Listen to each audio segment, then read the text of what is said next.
My name is Patricia, and I am 64 years old. As a retired government auditor, I spent 3 decades meticulously uncovering fraud, ensuring transparency in public accounts. I built a stable home for my son Mark, believing implicitly in his marriage to Anna. I trusted Anna completely, never suspecting deceit, always prioritizing family integrity and our shared financial future. I thought I had raised a son who valued honesty above all else. Then I accidentally discovered Anna's hidden escape fund of $30,000, built by diverting $10,000 annually from her salary, deceiving Mark for 3 years. When confronted, Anna coldly admitted it, threatening, "You're losing your mind if you interfere." After I told Mark, Anna screamed, "You ruined my marriage, you meddling old witch. You have no humanity." Mark cried, "Our whole life a lie. My integrity, my son's heartbreak, my family's future all shattered." I felt profoundly alone, caught between truth and wreckage, my very dignity stripped away. Yet as despair threatened, an auditor's unwavering drive for truth ignited a cold fury. What Anna, Mark, Mr. Davies, Ethan, and Chloe didn't know was my secret, discreet security cameras in my son's home captured Anna meticulously counting cash, explicitly discussing her escape fund and deception tactics. My retired forensic accountant ally waited. This time their insidious fraud wouldn't just unravel. It would expose their shocking lack of humanity, protect my son, and guide him through this devastation, proving truth triumphs over betrayal. The morning light filtered through Mark's kitchen window as I sat across from Anna, my hands trembling slightly as I placed the bank statements on the table between us. 3 years of careful documentation lay before us, evidence of her systematic deception. Anna's face remained perfectly composed, her coffee cup steady in her hands, but I could see the calculation behind her eyes. "Anna, we need to talk about this account," I said quietly, my voice carrying the weight of my years as a government auditor. I had uncovered countless frauds in my career, but nothing had prepared me for this moment. Nothing had prepared me for discovering that my own daughter-in-law had been systematically stealing from my son. Anna glanced at the papers with feigned confusion. "I don't understand what you're talking about, Patricia. What account?" Her voice was steady, but I recognized the performance. 30 years of investigating fraud had taught me to read the signs. "The account with $30,000, Anna. The money you've been diverting from your salary, $10,000 each year for 3 years. I watched her face carefully, noting the slight tightening around her eyes. "I found the statements when I was helping organize Mark's tax documents. You've been planning this for a very long time." For a moment, the mask slipped. Anna's face hardened, and I saw the cold calculation beneath her carefully maintained facade. She set down her coffee cup with deliberate precision, her movements controlled and predatory. "Yes, I saved it," she said, her voice now devoid of warmth. "It's my escape fund. Mark is too naive, too trusting. This marriage was always a temporary arrangement for me. I've been diverting $10,000 annually for 3 years. And frankly, Patricia, if you dare tell him, I'll make sure you regret it. You're losing your mind if you think you can control my life. You have no humanity to interfere in my personal decisions." The words hit me like physical blows. This wasn't just about money. This was about my son's entire life, his future, his children's security. Anna had been planning to abandon them all along, using Mark's love and trust as a shield while she prepared her exit strategy. "Anna, Mark loves you completely," I said, my voice breaking despite my efforts to remain composed. "This isn't just money. It's a betrayal of his trust, his future. How can you plan to abandon him and the children this way? You're destroying everything he's worked for, everything he believes in. But Anna was already reaching for her phone. Save your breath, Patricia. You've made your choice. The confrontation with Mark that evening was devastating. When I told him the truth, his face went white, then red, then crumpled entirely. Mom, how could you know this? Why didn't she tell me? Our whole life a lie. She betrayed me. His voice cracked like a young boy's, and I saw the man I'd raised dissolve into confusion and heartbreak. But Anna's retaliation was swift and brutal. Within hours, my phone was ringing with her fury.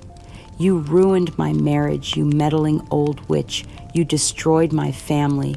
You have no humanity. You're losing your mind, trying to control everyone's lives. This is all your fault. You're an evil, interfering old hag. The accusations cut deep, but worse was watching Mark's confusion turn to anger. Brenda, Anna's closest friend, began spreading whispers among our relatives that I was paranoid and overly dramatic, painting Anna as the victim of my interference. Even my grandchildren, 8-year-old Ethan and 6-year-old Chloe, began looking at me with fear and confusion. Within days, Anna had filed for divorce, hiring an aggressive lawyer named Mr. Davies, who sent me threatening letters. Your interference has compromised your son's legal position, he wrote. Continued harassment will result in legal action against you personally. I sat in my empty house that night, surrounded by decades of family photographs, and felt the weight of complete isolation. My career had been built on exposing the truth, but now that same truth was being used to destroy everything I held dear. The irony wasn't lost on me. I had spent my life protecting the innocent from fraud, only to discover that my own family had been living a lie. But as I sat there in the darkness, something else began to stir. The same cold fury that had driven me through countless investigations was awakening. They thought they could silence me, intimidate me, make me complicit in their deception. They had no idea who they were dealing with. Mr. Davies proved to be as ruthless as Anna had promised. Within weeks of the divorce filing, he launched a calculated campaign to discredit me. He publicly alleged that I had a history of meddling in family finances and relationships, cleverly linking it to my career as a government auditor to make my professional thoroughness seem pathological. Mrs. Patricia Williams has demonstrated a pattern of inappropriate involvement in her family's private financial matters. He stated in court documents that somehow found their way to local gossip circles. Her background in government auditing has unfortunately manifested as an obsessive need to control and investigate her family members' personal lives. The accusations stung because they twisted my greatest professional strength into a personal weakness.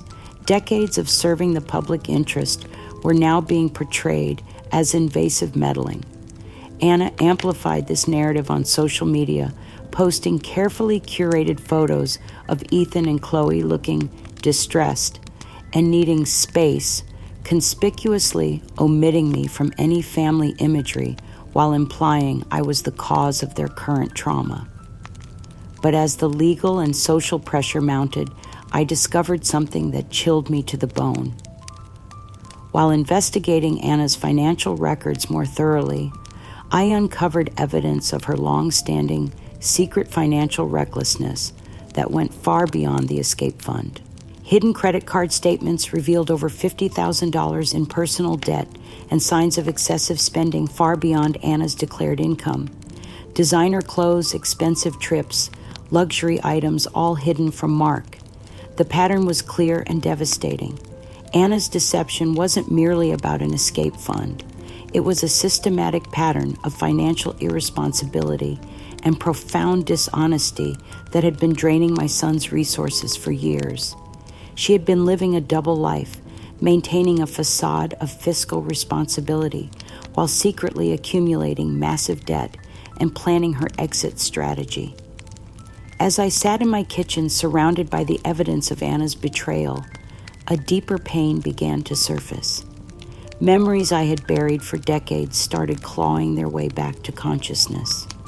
I was forced to confront the most difficult sacrifice I had ever made for Mark, a secret I had carried alone for over 20 years. When Mark was 19, he had accumulated crippling gambling debts of $100,000 from online betting. The situation was far worse than simple debt.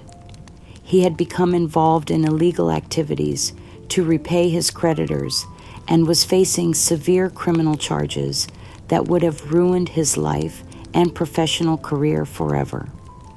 The shame, the fear, the desperation in his eyes when he finally confessed to me still haunted my dreams. As a rising government auditor, I had access to resources and connections that most people didn't. I secretly liquidated all of my personal retirement savings, over $75,000, and used my professional network to discreetly pay off Mark's creditors.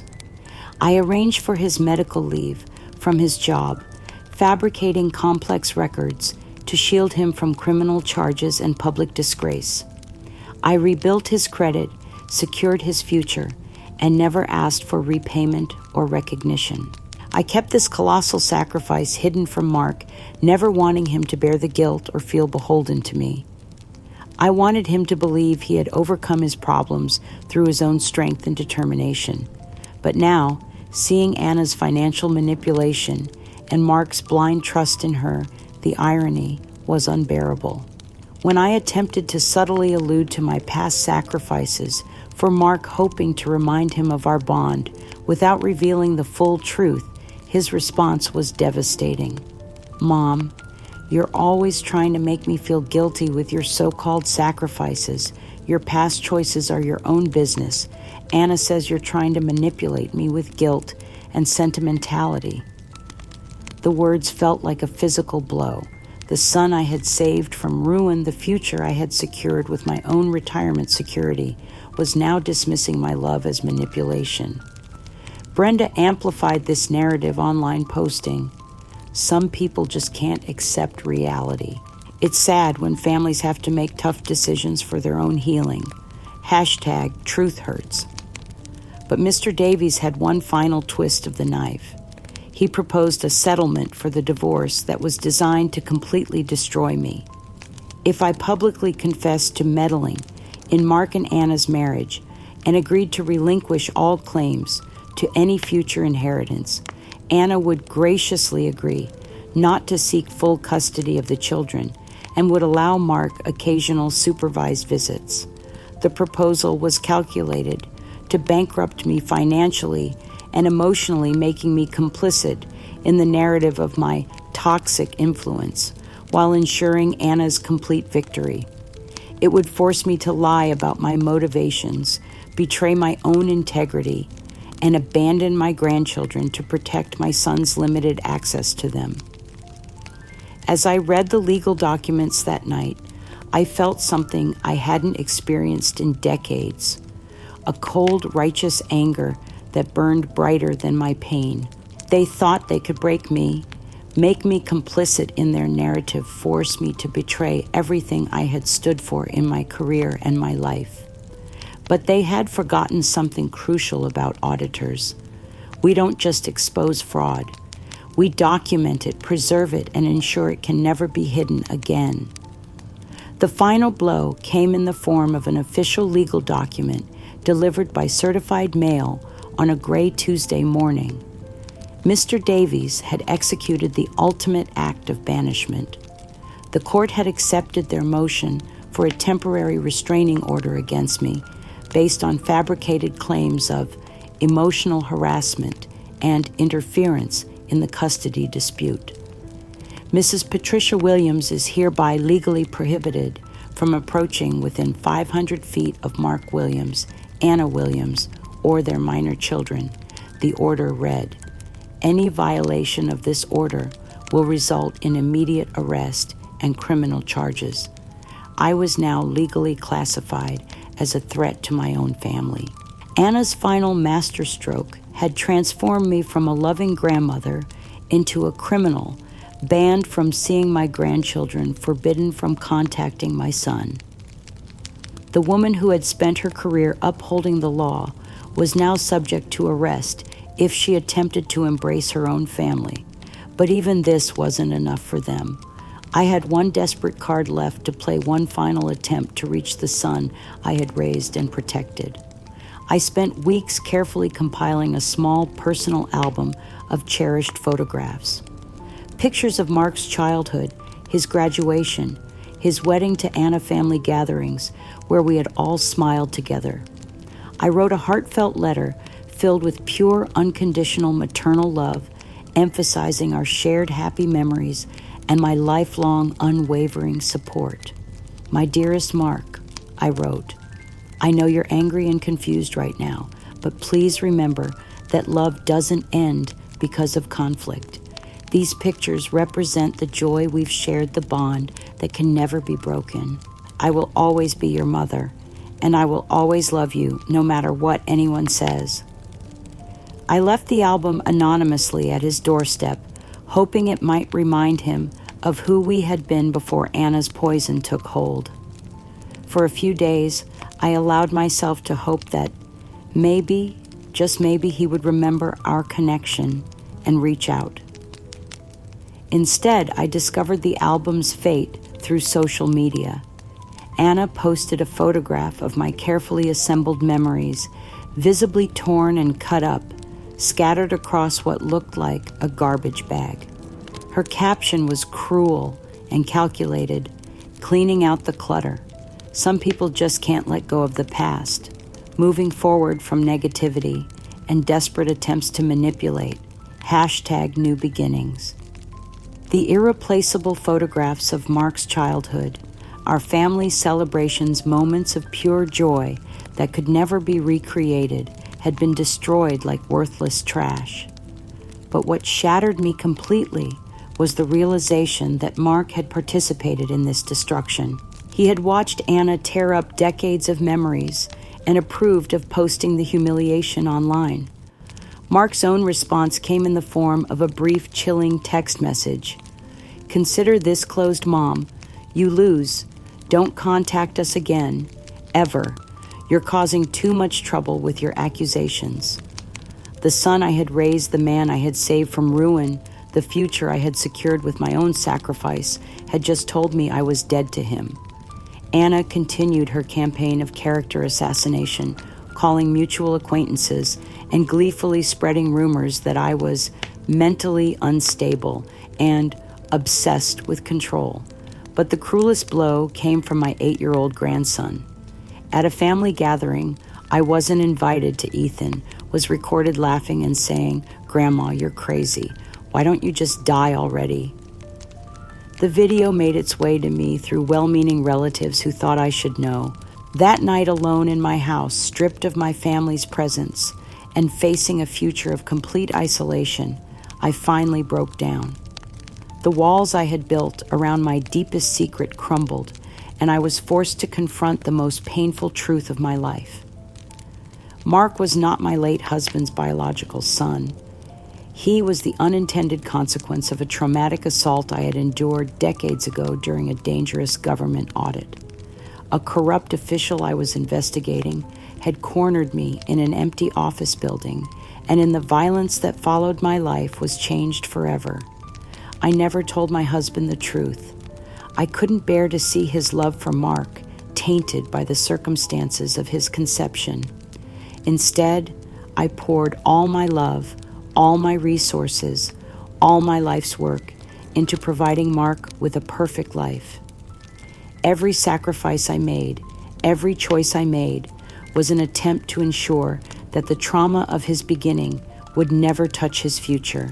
I raised him as my husband's son, protected him from a devastating truth, and spent decades trying to make amends for a past that was never my fault.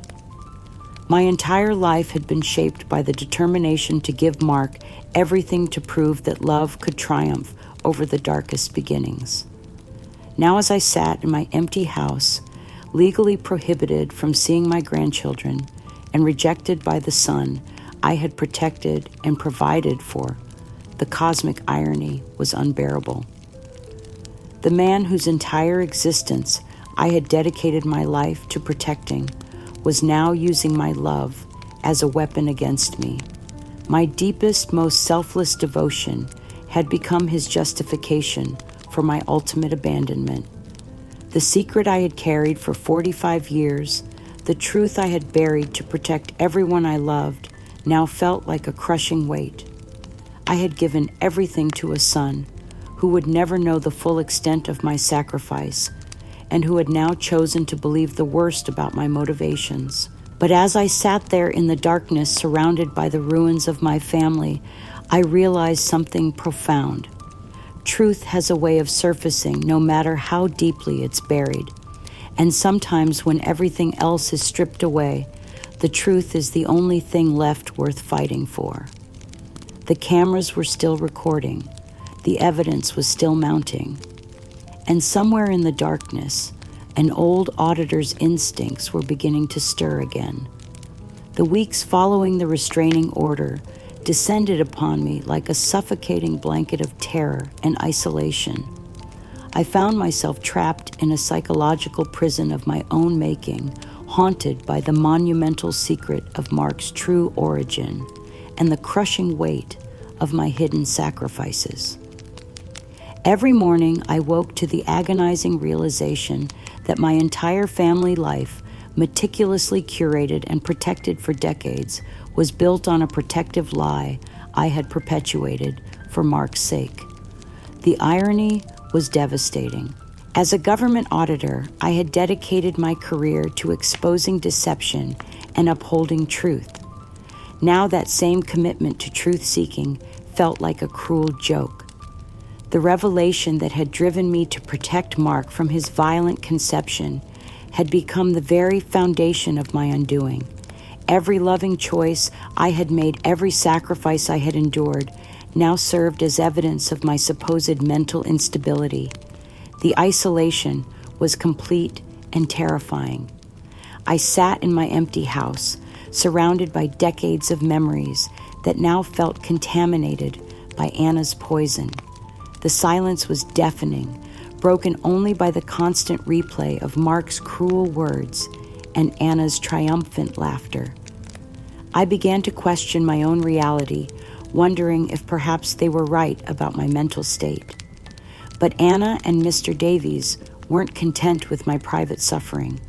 They escalated their public campaign with surgical precision.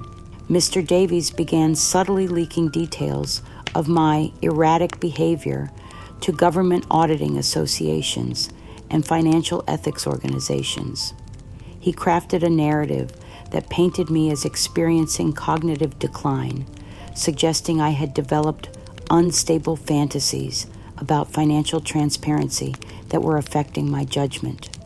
We're deeply concerned about Mrs. Williams' recent behavior, he told the director of the State Auditing Ethics Board in a phone call I later learned about.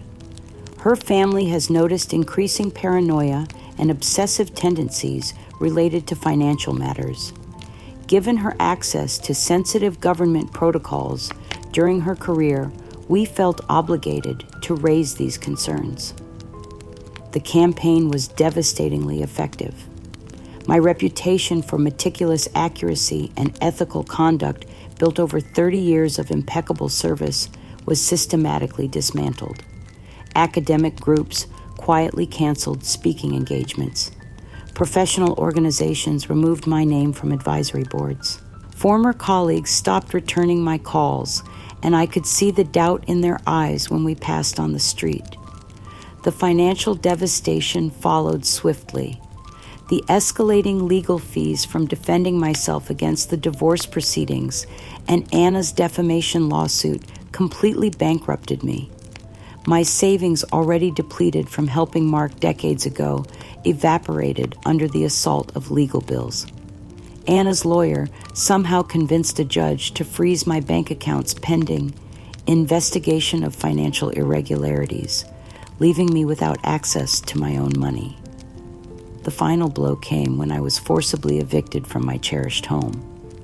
The house where I had raised Mark, where we had celebrated birthdays and holidays, where I had dreamed of hosting my grandchildren for years to come, was sold at a public auction to cover my mounting debts.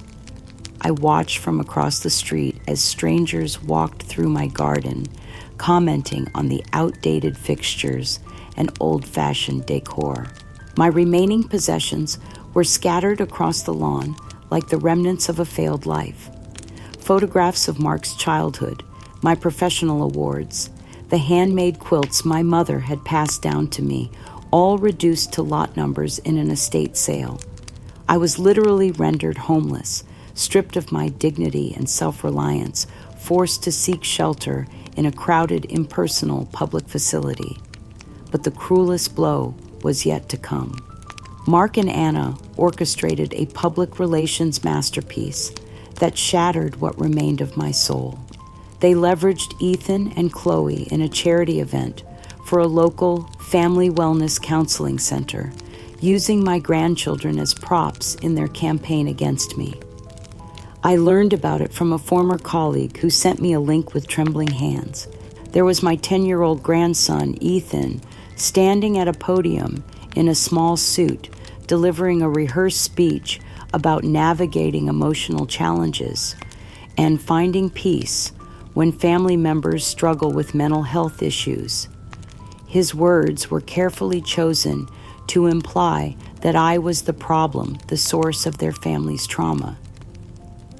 Sometimes, Ethan said, his young voice steady and rehearsed, we have to make difficult decisions to protect our family's wellness. It's important to focus on positive relationships and move away from negativity. 8-year-old Chloe followed with an art presentation displaying a drawing of a happy family that conspicuously excluded me. In her innocent voice, she explained how she had drawn everyone who makes our family safe and happy. The omission was deliberate and devastating. This public program display of emotional distance by my beloved grandchildren felt like a physical wound.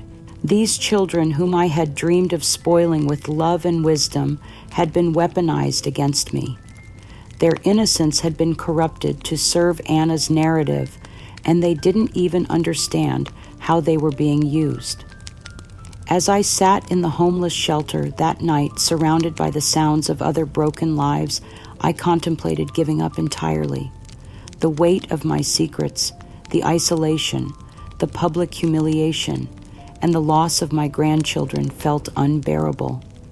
I stared at the small bottle of sleeping pills a sympathetic nurse had given me for my stress-induced insomnia, and for the first time in my life, I understood why some people simply stopped fighting. But then, like a miracle emerging from the darkness, my phone rang. The voice on the other end belonged to Rebecca Martinez, a former government auditor trainee I had mentored 25 years ago. She was now a respected leader in financial ethics, and she had been following my situation with growing alarm. "Patricia," she said, her voice filled with warmth and certainty. "I don't know what's happening to you, but I know who you are. You saved my career when I was a young auditor. You taught me that integrity isn't just a professional requirement, it's a moral imperative. I've never known you to be anything but truthful and ethical." Rebecca offered immediate financial support to help me fight the legal battle, and more importantly, she connected me with a network of retired legal professionals who specialized in elder fraud and emotional manipulation. For the first time in months, I felt a flicker of hope, a reminder that truth still mattered to some people. As I hung up the phone, something fierce and desperate stirred within me. They thought they had broken me, silenced me, erased me from my own family's story, but they had forgotten something crucial about auditors. We don't just uncover fraud, we document it, preserve it, and ensure justice is served. This wasn't over. Not yet. The call from Rebecca had rekindled something in me, but Anna wasn't finished with her campaign of destruction. If anything, my small network of supporters seemed to motivate her to escalate her efforts. What she orchestrated next was so calculating, so professionally devastating, that it took my breath away. Anna leveraged Mr. Davies' legal standing and cultivated a network of ethically compromised financial professionals to orchestrate a highly publicized national Financial Ethics and Family Legacy Conference. The event was positioned as a prestigious gathering of financial experts, but I quickly realized it was designed as the ultimate public execution of my professional legacy. Anna was announced as the keynote speaker, presenting what she called a groundbreaking case study on inherited financial mismanagement and the dangers of outdated auditing practices.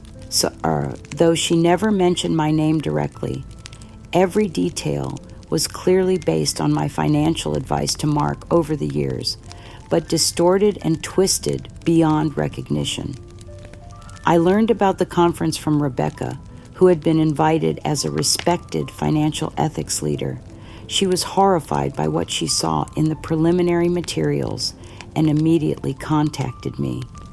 "Patricia," she said, her voice shaking with anger, "they're using your own professional methods against you.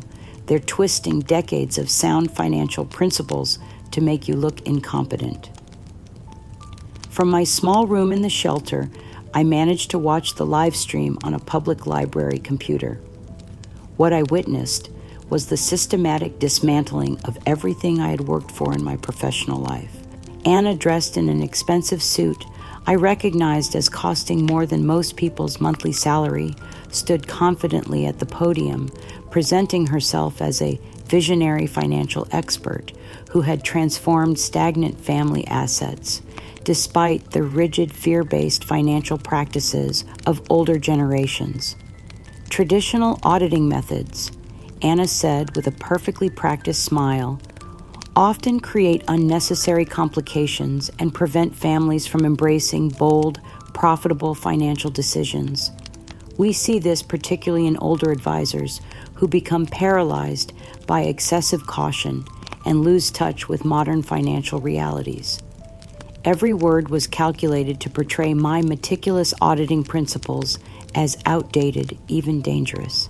She spoke about the importance of financial innovation over institutional fear and liberating family wealth from restrictive traditional management. The audience, filled with younger financial professionals seeking to make their mark, nodded approvingly. Mark appeared in a pre-recorded video segment, giving what he called personal testimonials about the importance of bold financial decisions over fear. He spoke about moving beyond outdated saving strategies and embracing dynamic wealth management. Watching my own son systematically discredit the financial wisdom that had secured his future was unbearable. But the cruelest moment came when Ethan appeared prominently in another pre-recorded video shown at the conference. My 10-year-old grandson, coached to perfection, spoke about his newfound appreciation for digital finance and how his family was moving beyond old-fashioned savings accounts toward innovative wealth strategies. "My grandma used to have all these old books about saving money," Ethan said with a child's innocent clarity that made the words even more devastating. "But we learned that slow saving isn't very smart when you could be making quick profits instead." The audience laughed appreciatively at his youthful wisdom, never knowing they were witnessing a child being used to destroy his grandmother's life's work. This public manipulated endorsement from my beloved grandson felt like a violation of everything sacred between us. Chloe's appearance was even more heartbreaking. In a short video clip, my 8-year-old granddaughter giggled as she pointed at one of my old auditing manuals, saying, "Grandma used to read this so slow. We prefer quick profits." Her innocent laughter turned into a weapon against me was almost unbearable to watch. As the conference continued, I sat trembling in the library chair, watching decades of careful professional development being twisted into a cautionary tale of financial incompetence. Anna fielded questions from the audience with confident expertise, positioning herself as the solution to the problems represented by traditional, overly cautious financial management. During the Q&A session, someone asked about dealing with family members who resist modern financial strategies. Anna's response was chilling in its calculated cruelty. Sometimes, she said, her voice filled with practiced sympathy. We encounter family members who become obsessive about control, especially as they age. It's important to recognize when traditional authority figures are no longer capable of sound financial judgment. We have to protect our families from well-meaning, but ultimately harmful, financial anxiety. The audience nodded knowingly, and I realized I was witnessing my transformation from respected professional to cautionary tale. Everything I had worked for, every principle I had upheld, was being systematically reframed as the delusional obsessions of a deteriorating mind. But something else was happening that Anna didn't know about. Rebecca, sitting in that audience, was recording everything, and she wasn't the only one disturbed by what they were witnessing. A respected retired government auditor named William Hayes, a former colleague who had worked alongside me for 15 years, was watching the live stream from his home in Arizona. William had remained silent during the initial attacks on my character, unsure of what to believe. But watching Anna's performance, seeing the calculated way she was dismantling established financial ethics principles, triggered his professional instincts. Something about her presentation reminded him of the fraud cases we had worked on together, where perpetrators would use sophisticated presentations to legitimize their deception. After the conference ended, William discreetly contacted Rebecca. Together, they began documenting the discrepancies between Anna's presented case study and the actual financial principles I had taught and practiced. They prepared a professional affidavit vouching for my impeccable ethical judgment and mental acuity, ready to counter the narrative being constructed around my alleged incompetence. As I walked back to the shelter that evening, I felt something I hadn't experienced in months, the presence of professional allies who understood the truth. Anna had overplayed her hand, and in doing so, she had revealed the very patterns that experienced auditors were trained to recognize. The conference had been designed to bury my legacy forever. Instead, it had awakened the professional instincts of people who knew how to spot sophisticated fraud. For the first time since this nightmare began, I felt like the tables might be starting to turn. Anna's success at the conference seemed to embolden her for one final devastating assault. She wasn't content with destroying my reputation or separating me from my family. She wanted complete financial annihilation, the total erasure of everything I had worked for throughout my entire life. The attack came in the form of a lawsuit so comprehensive and malicious that it took my breath away. Anna filed a claim against me for $1.5 million, alleging emotional distress and reputational damage resulting from my supposed harassment and financial mismanagement of family resources. The lawsuit was frivolous, but legally complex, designed to force me into massive legal fees I could never afford. But that was only the beginning. Simultaneously, Anna contacted my former government agency and retirement fund administrators, filing formal complaints that painted me as mentally incompetent and financially dangerous. She claimed I was exhibiting signs of cognitive decline and engaging in erratic financial behavior that made me unfit to manage my own affairs. We have serious concerns about Patricia Williams's mental competence. She wrote in a letter that was somehow leaked to financial industry publications. Her recent behavior suggests she may be experiencing dementia or other cognitive impairments that affect her judgment regarding financial matters. We believe she poses a risk to herself and others. The bureaucratic machinery moved with terrifying efficiency. Within weeks, I received official notification that my government pension was being suspended pending a competency evaluation. My professional honors and certifications were revoked based on allegations of gross misconduct related to past audits. 30 years of impeccable service was erased with a few administrative signatures. The financial devastation was swift and total. Without my pension facing legal fees I couldn't afford, with my bank account still frozen, I was rendered completely destitute. The modest shelter accommodation I had managed to secure was no longer affordable, and I found myself facing homelessness once again. The eviction was deliberately timed and publicized to ensure maximum humiliation. Anna had somehow arranged for local media to be present when I was forced from the shelter. I emerged into daylight, carrying my few remaining possessions in garbage bags, while cameras captured my public disgrace.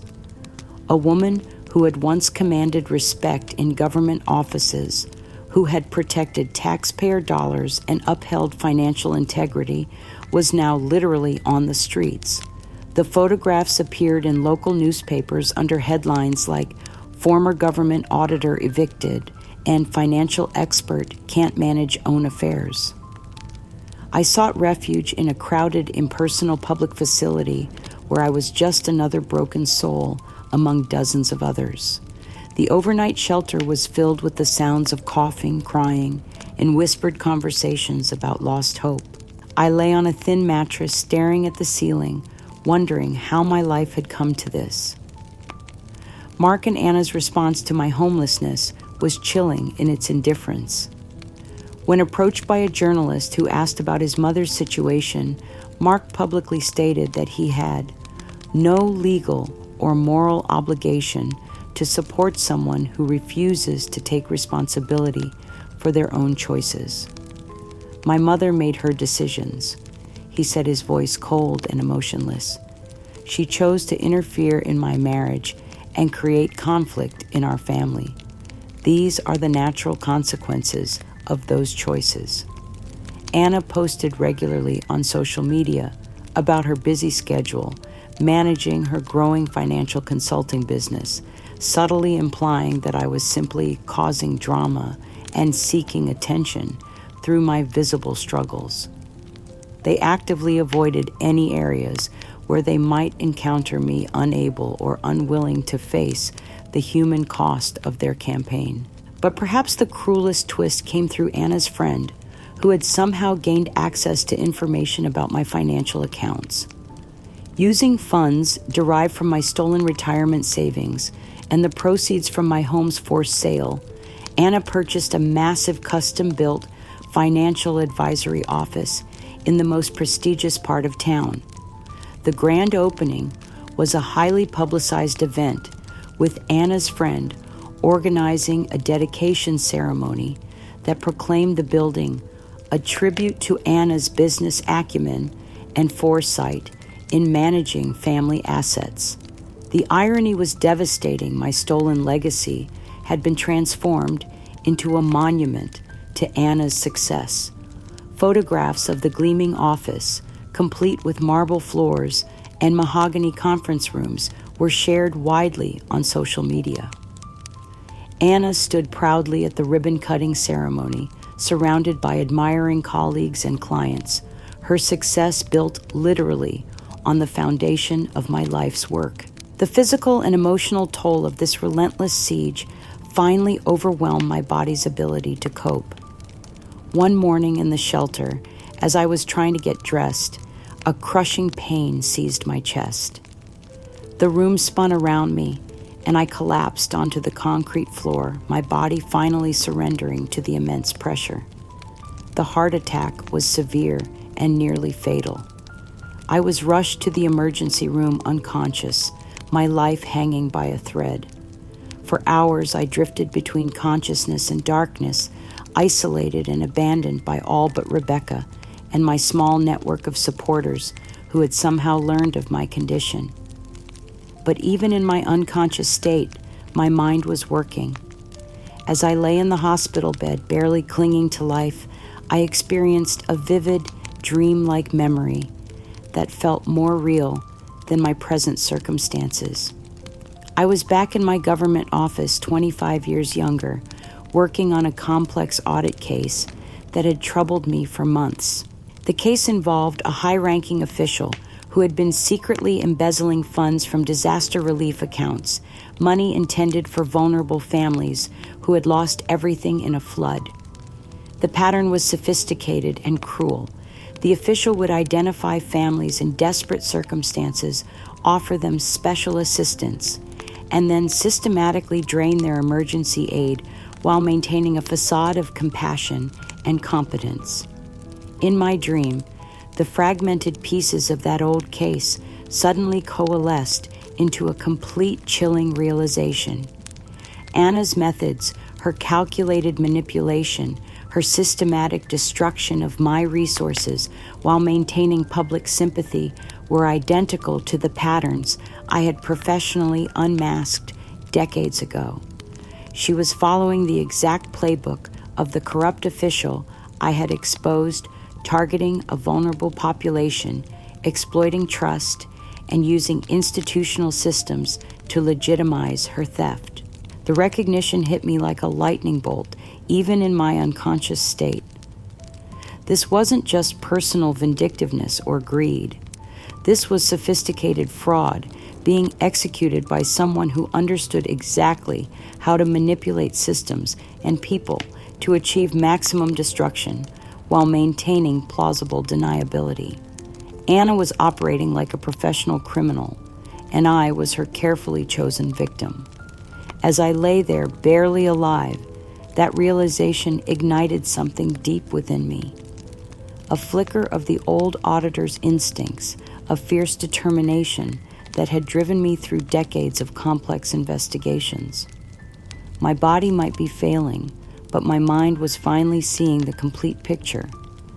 I had spent my career protecting the innocent from exactly this kind of predator, and now, even if it killed me, I was going to expose Anna's true nature to the world.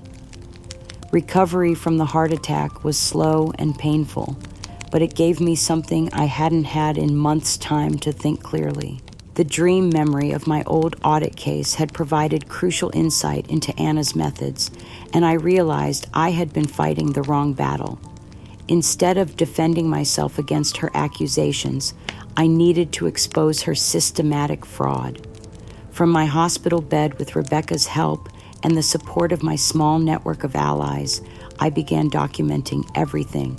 We had the audio recordings from the security cameras, the financial evidence of Anna's deception, and now we had the pattern analysis that showed her sophisticated approach to fraud.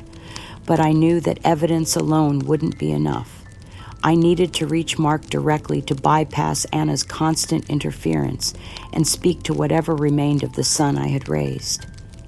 Against the advice of my doctors and supporters, I decided to make one final desperate appeal. With the help of Maria, a compassionate nurse who had become invested in my story, I recorded a raw emotional video message from my hospital bed. I was still weak, my voice occasionally trembling, but my words carried the weight of absolute truth. Mark.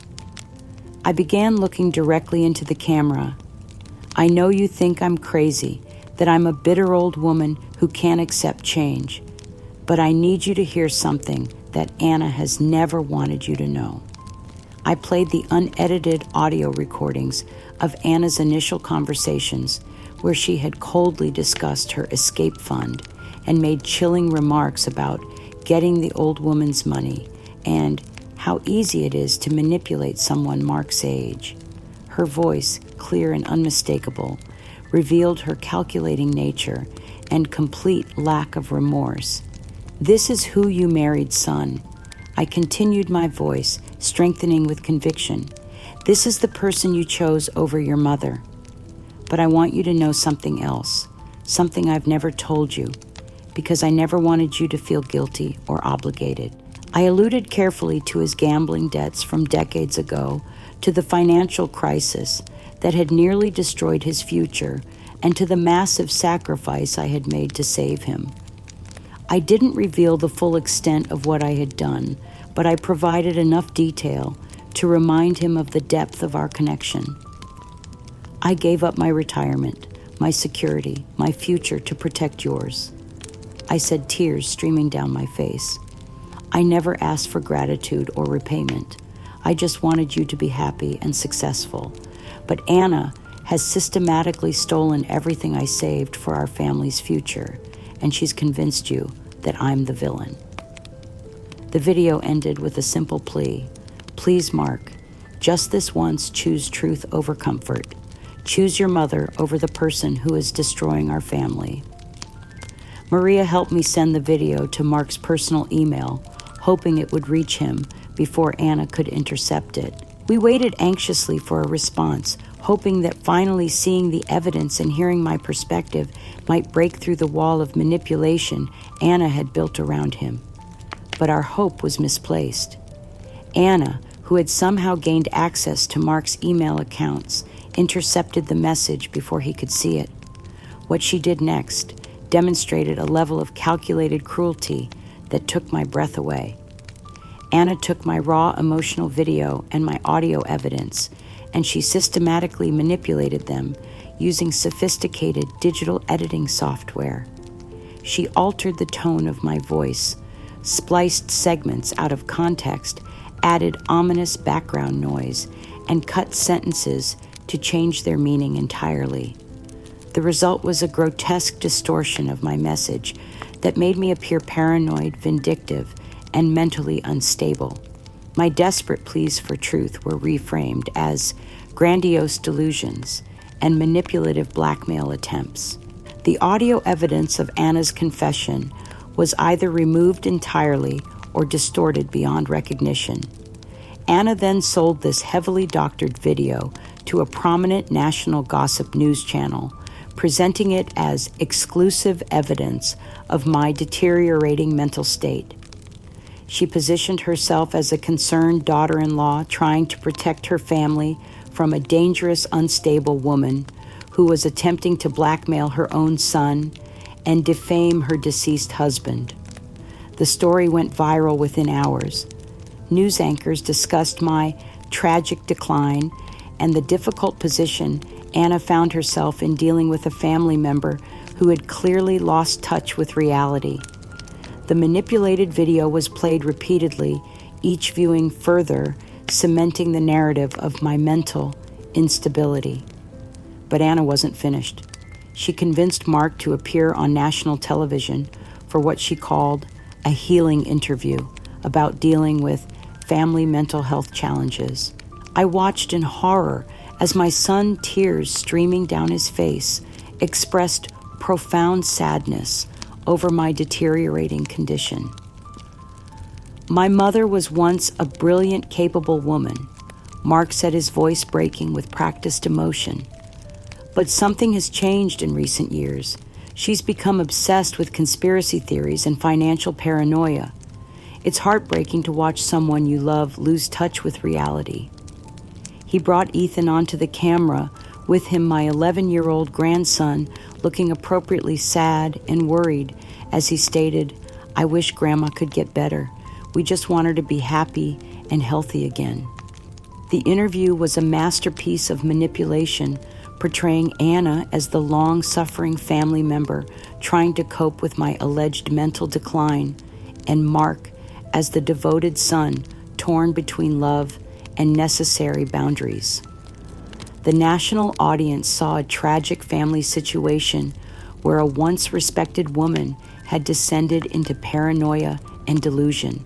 Anna's performance in the same interview was particularly chilling. She spoke with perfect composure about the difficult decision to seek legal protection from my increasingly erratic behavior while expressing hope that I would get the help I need. "We love Patricia," she said, her voice filled with practiced sympathy, "but we have to protect our children from the confusion and fear that comes from her current mental state. It's the most loving thing we can do." The viral video and national interview succeeded in cementing my public image as a delusional, potentially dangerous woman whose own family had been forced to protect themselves from her instability. Any attempt I might make to tell my side of the story would now be dismissed as further evidence of my mental decline.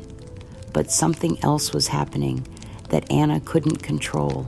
William Hayes, my former colleague, and Rebecca had been analyzing the manipulated video with the help of digital forensics experts. They had irrefutable proof of the extensive digital manipulation Anna had employed, and they were building a comprehensive case that exposed her sophisticated fraud operation.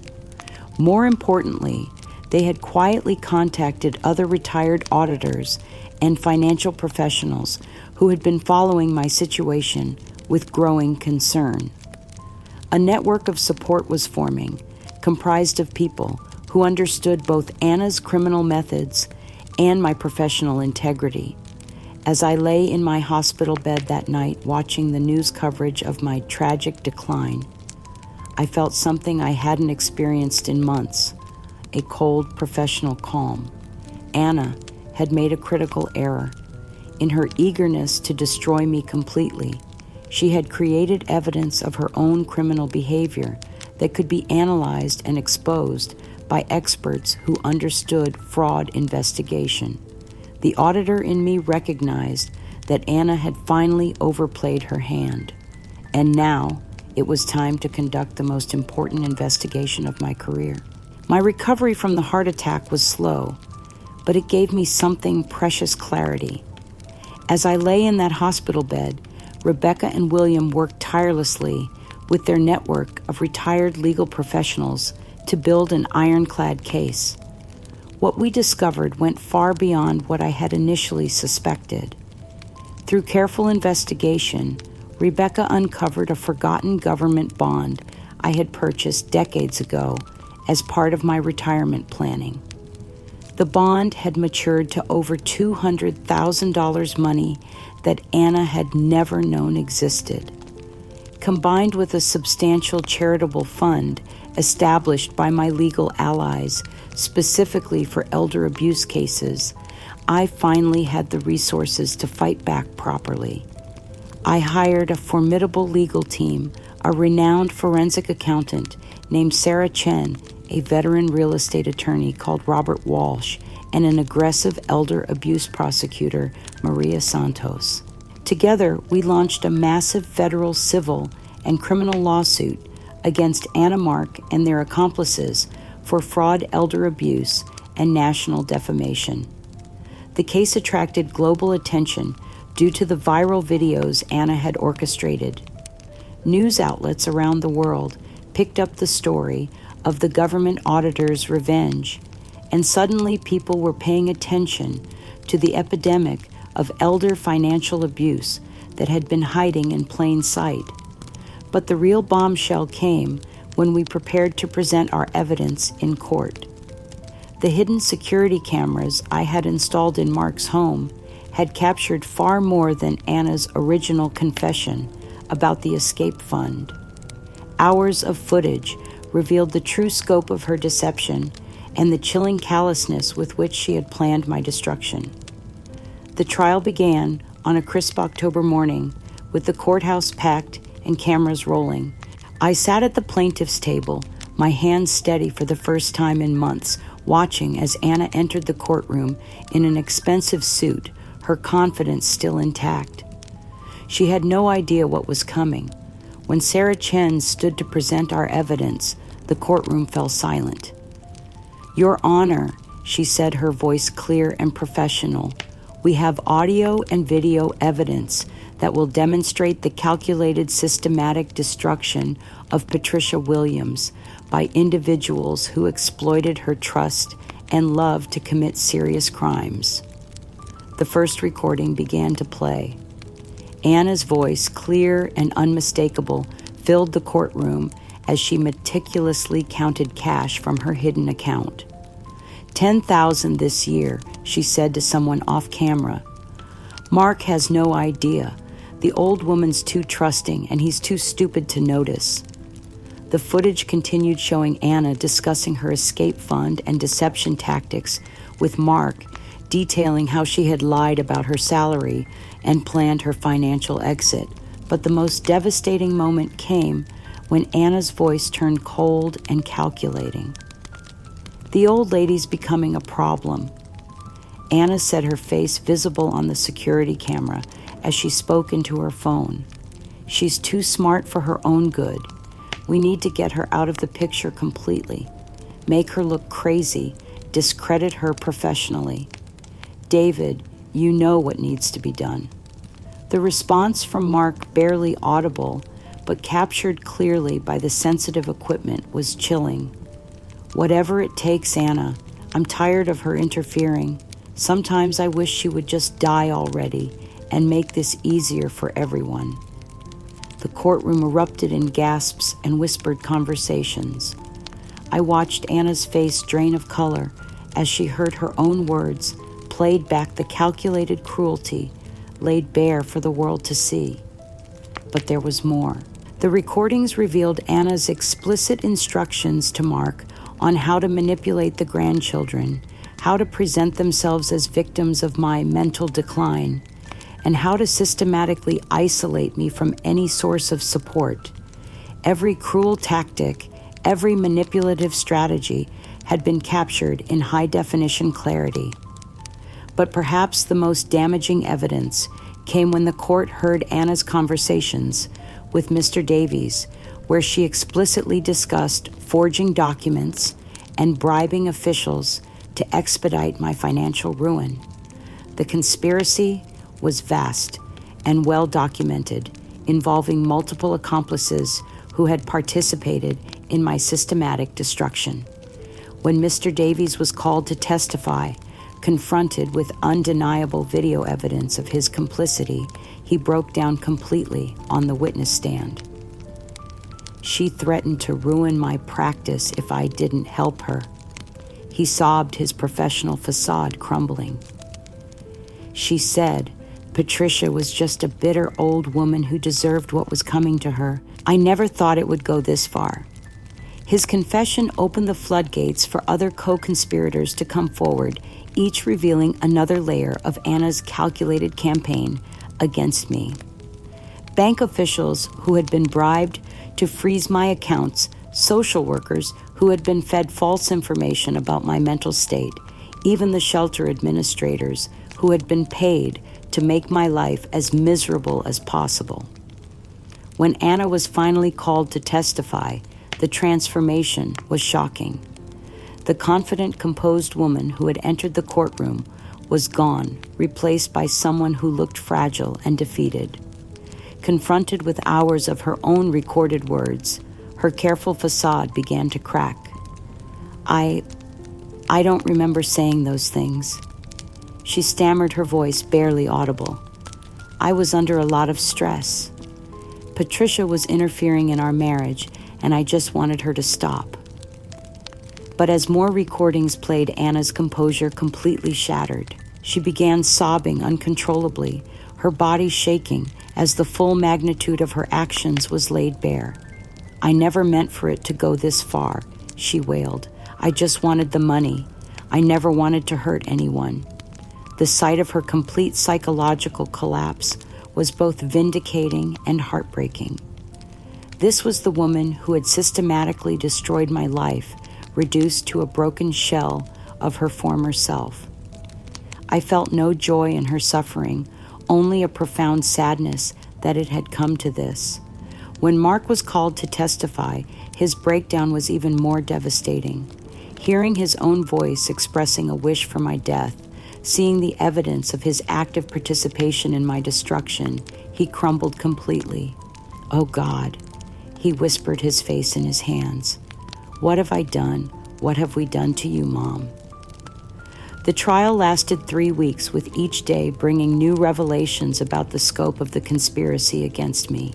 By the end, it was clear that Anna had orchestrated a sophisticated fraud operation that extended far beyond simple financial theft. She had systematically destroyed my reputation, my health, my family relationships, and nearly my life itself. As I watched the proceedings unfold, I felt something I hadn't experienced in over a year: profound vindication. The truth was finally being heard, and the world could see exactly who Anna really was beneath her carefully constructed facade. The court's verdict was swift and decisive. Judge Margaret Foster, a stern woman with decades of experience in elder abuse cases, delivered a judgment that left no doubt about the severity of Anna's crimes. The evidence presented in this case, Judge Foster declared her voice ringing with moral authority, reveals a pattern of elder abuse so systematic and cruel that it shocks the conscience. The defendants engaged in a coordinated campaign to destroy not just Patricia Williams' finances, but her very identity, her family relationships, and her will to live. Anna was sentenced to 12 years in federal prison for elder abuse, financial fraud, conspiracy, and defamation. Mark received 8 years for his active participation in the scheme. Mr. Davies was disbarred and sentenced to 5 years for his role in the legal manipulation. The sentences were severe, but Judge Foster made it clear that elder abuse would not be tolerated in her courtroom. The financial restitution was equally comprehensive. Anna and Mark were ordered to return every penny they had stolen, my full $150,000 in retirement savings, the $700,000 from my home's forced sale, all legal fees, and an additional $500,000 in punitive damages for emotional distress. But beyond the money, the court issued something even more valuable, a formal judgment that completely vindicated my character and restored my professional reputation. Judge Foster's written opinion explicitly recognized my lifelong integrity as a government auditor and condemned the systematic campaign to portray a competent, ethical woman as mentally unstable for financial gain. Patricia Williams, the judge wrote, represents the best of public service and personal integrity. The abuse she suffered at the hands of those who should have protected and cherished her is a reminder that elder abuse can happen to anyone, regardless of their intelligence, education, or professional accomplishments. The vindication felt like a physical weight lifting from my shoulders. After months of being portrayed as a delusional, paranoid woman, the legal system had formally recognized the truth of my situation and the injustice I had suffered. Anna's downfall was swift and complete. Within days of her sentencing, she was transferred to federal prison, her assets seized to pay restitution. Her financial consulting business collapsed overnight, her clients fleeing once the extent of her fraudulent practices became public knowledge. From prison, Anna sent me a desperate, rambling letter that revealed the true depths of her brokenness. Patricia, she wrote, her handwriting shaky and erratic. I know you have every reason to hate me, but I'm begging you for forgiveness. I never meant for things to go so far. I was greedy and selfish, and I destroyed everything good in my life. The letter continued for pages, detailing her mounting debts, her addiction to luxury spending, and her growing desperation that had led her to target me as an easy mark. She revealed that she had accumulated over $300,000 in secret debt through gambling and luxury purchases, debts that still remained even after her conviction. I see now what I really am, she wrote. I'm not the successful businesswoman I pretended to be. I'm just a criminal who destroyed an innocent woman's life for money. I understand if you can never forgive me, but please know that I'm truly sorry for what I did to you. Reading her letter, I felt a complex mixture of emotions. There was satisfaction in seeing justice served, but also genuine sadness for the broken woman Anna had revealed herself to be. I had never wanted to destroy her. I had simply wanted the truth to be known. Mark's path to redemption was more promising, but equally difficult.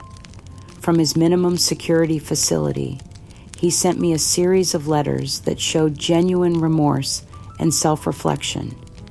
He had enrolled in intensive psychological therapy, trying to understand how he had been manipulated into betraying his own mother.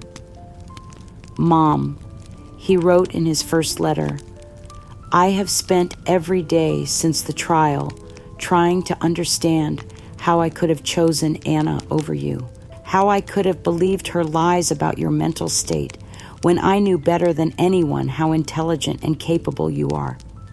He detailed his therapy sessions where he was working to understand the psychological manipulation Anna had used to turn him against me. She convinced me that loving her meant rejecting you, he wrote. She made me believe that choosing my wife over my mother was a sign of maturity and independence. I see now that it was just another form of abuse.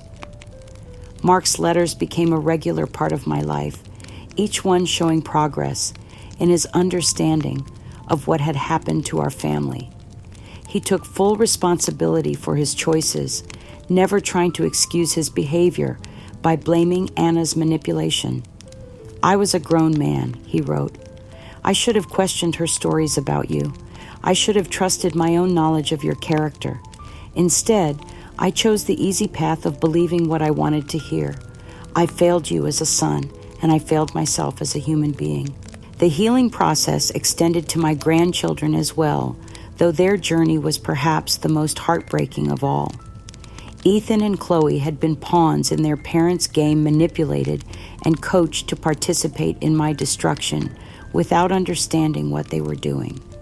Child Protective Services had placed them with Mark's brother temporarily while their parents served their sentences.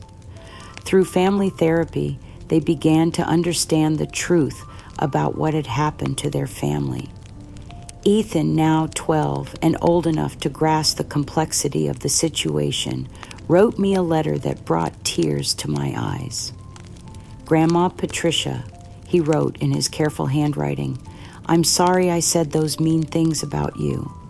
Mom and Dad told me you were sick and that saying those things would help you get better. I didn't know they were lying.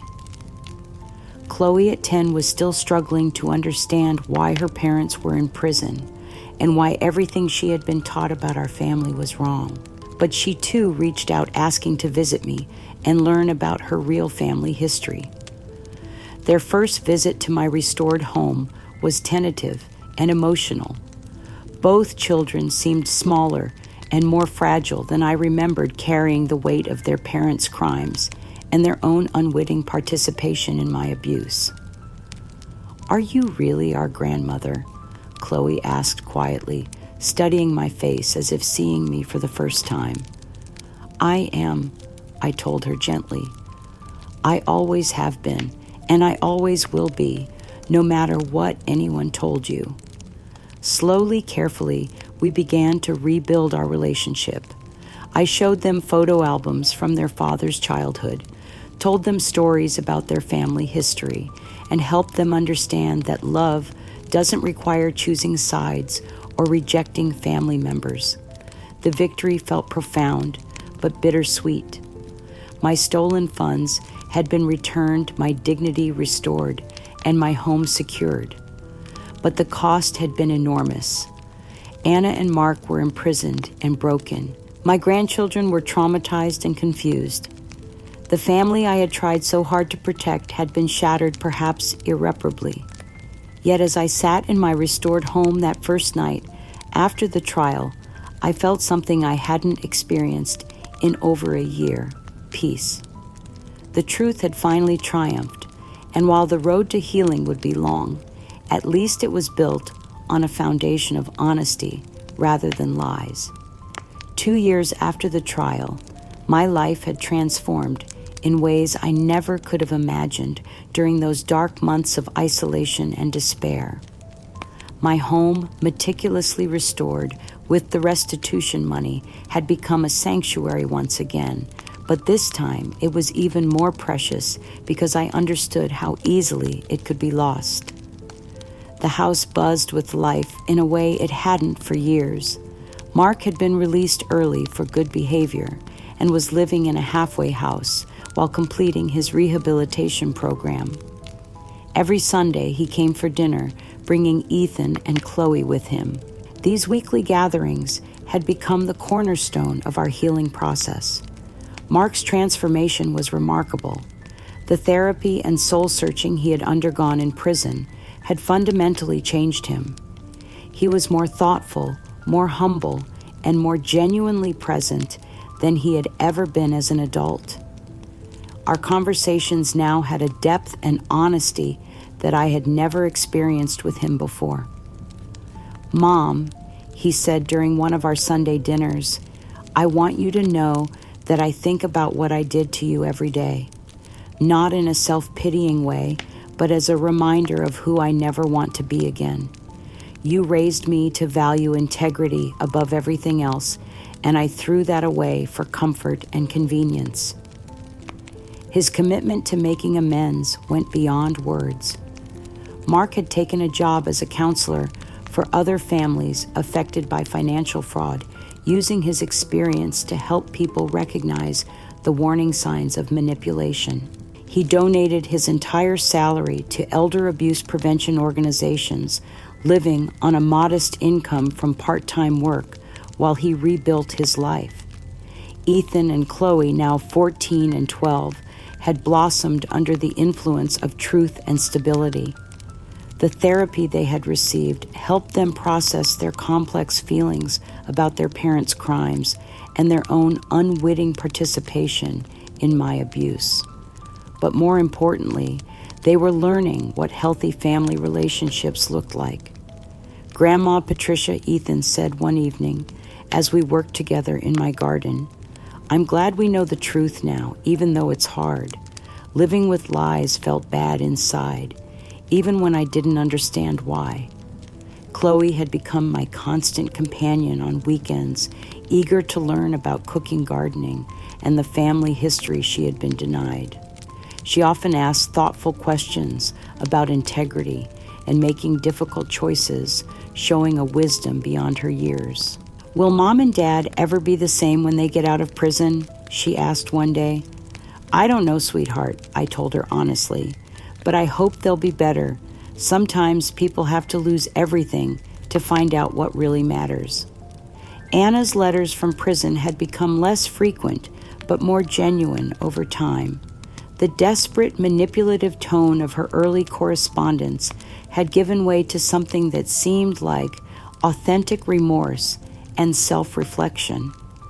"I've been thinking about what you must have felt," she wrote in her most recent letter, "watching your own family turn against you while I stole everything you had worked for.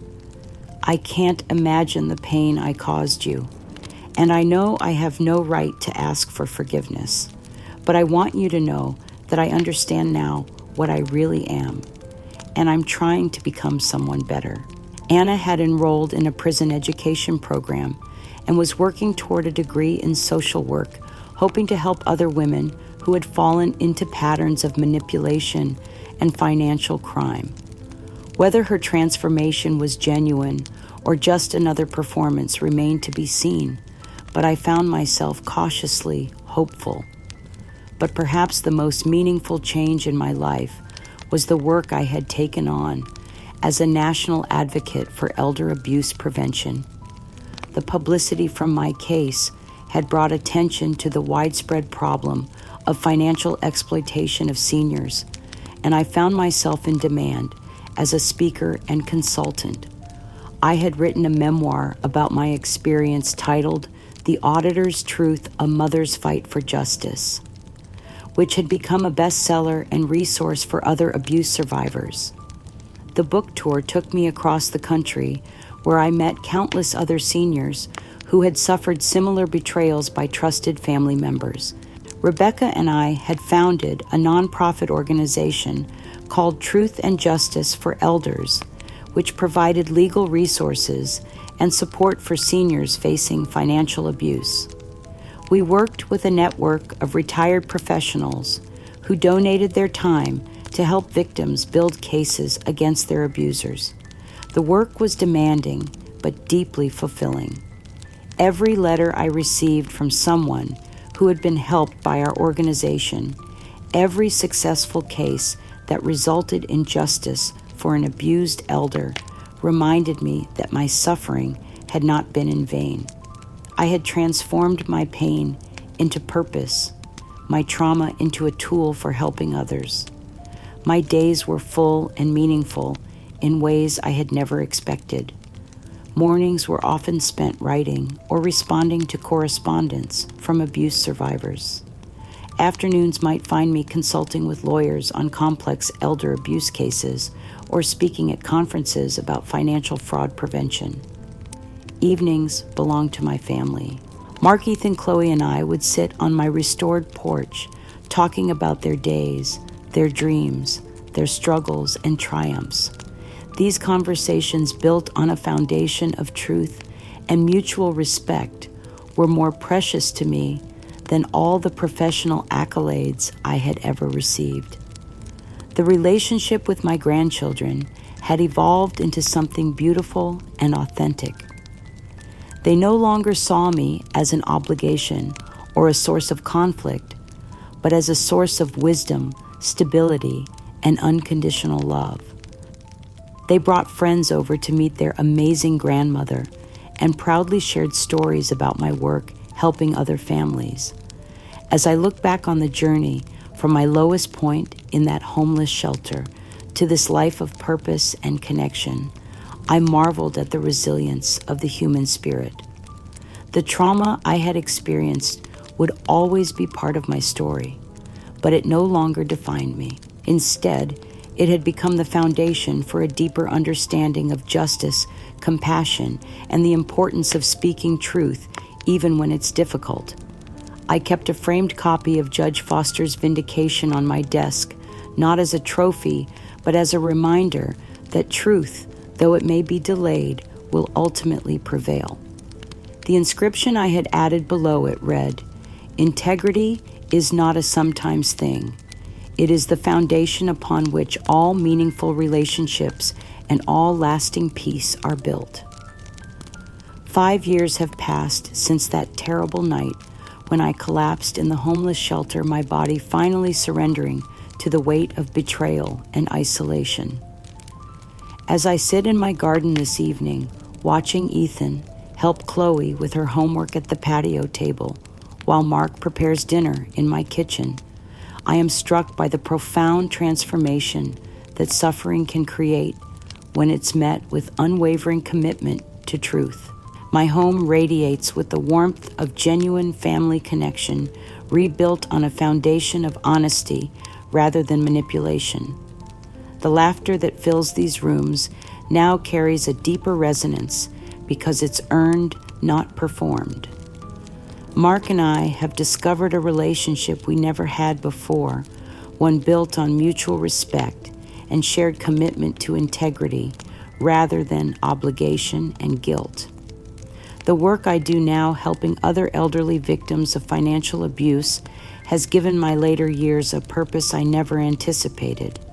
Through our organization, we have helped over 3,000 families recover from elder abuse, secured millions of dollars in restitution, and changed legislation in 12 states to better protect vulnerable seniors. My story has become a beacon of hope for those who thought justice was impossible. The lesson I carry from this journey is both simple and profound. Our greatest strength lies not in blind trust, but in the courage to confront deception when we encounter it. I learned that self-worth is an unshakable foundation that no one can take from us without our permission. True family is built on transparency and genuine care, not on manipulation or hidden agendas. I carry no bitterness toward Anna or the pain she caused. Bitterness would only poison the peace I have fought so hard to achieve. Instead, I've transformed my deepest pain into lasting purpose, becoming an advocate for justice and dignity for those who cannot fight for themselves. To anyone listening who may be facing their own betrayal, who feels isolated and dismissed by those who should protect them, I want you to know this truth has a power that lies cannot overcome. Your voice matters. Your dignity has value. And there are people who will stand with you when you find the courage to speak your truth. The path to justice may be long and difficult, but it leads to something precious. A life lived with integrity, authentic relationships built on truth, and the profound peace that comes from knowing you never compromised your values, even in your darkest hour. That kind of peace, hard won through struggle and sacrifice, is worth everything.